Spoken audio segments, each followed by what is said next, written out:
golly gosh, we're cooking brioche.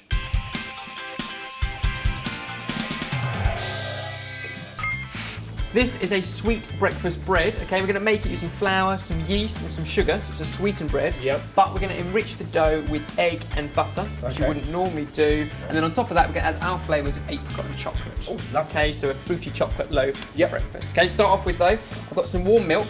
You feel that? I've just put the milk into the microwave for sort of 10-15 seconds to warm it through. You can put that in the bowl. And then I'm gonna add to it our dried yeast. Okay, so about a tablespoon. So that will just bring the yeast to life in the warm milk. Okay, so dissolve it. So if you can just whisk that up. Yeah. So this is dehydrated yeast, is it?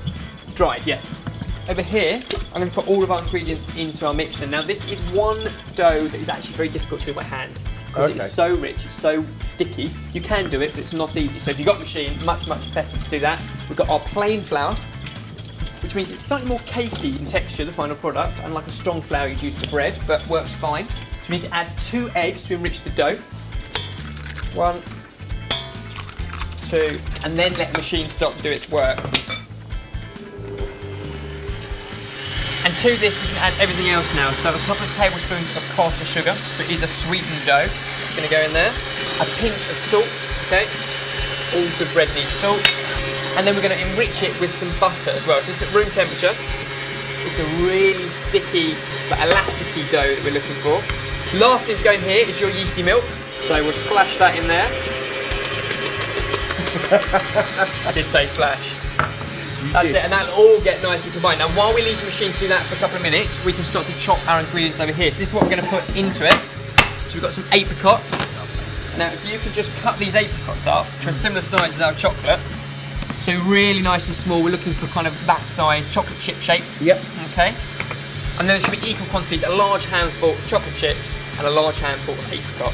You can leave the chocolate out if you just want to go for a fruity loaf, or vice versa, leave the fruit out if you're just a chocoholic.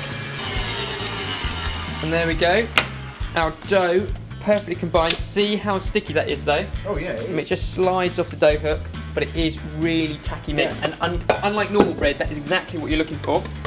So we're going to slop it into this bowl. It's a lovely noise that makes.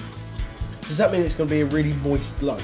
It is really like spongy loaf. Yeah. Okay, because obviously the moisture kind of bakes out. You still got a dry loaf, but it's light and fluffy and spongy. So that then needs to be covered with a tea towel and left for at least an hour at room temperature. But fortunately, I've been a busy boy this morning.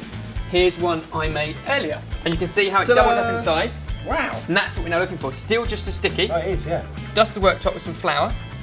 And then we're going to take half of this mixture, which is still really sticky, but slightly more manageable than before.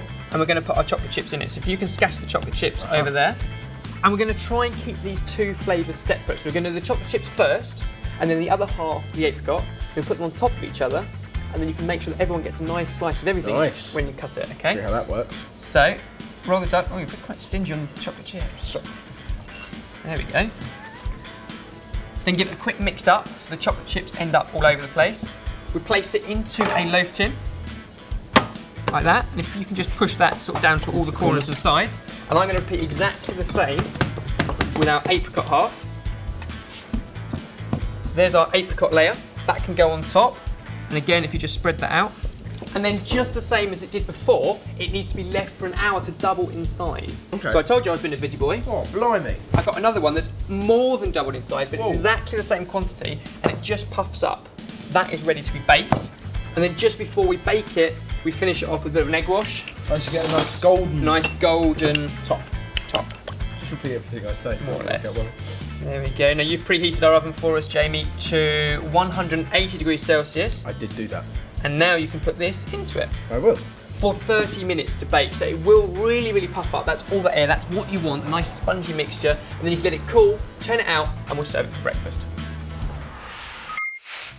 So the bread has come out. It's had a chance to cool for about 20 minutes or so, and it should just lift right out like that because it's got a non-stick tin. Yeah. And then we can slice it. Okay, so remember, apricots at the top, chocolate at the bottom, and just look at that. Wow. I don't think there's much more needs to be said to that. That is our apricot and chocolate brioche sorted. So while it's still warm, let's see what you think. Oh. If I could have that for breakfast every morning, You'd be fat. Yeah. I love this. I love all of your recipes actually. Thank you. All of them that are on the website, sortedfood.com. Maybe you should go check them out. Do it.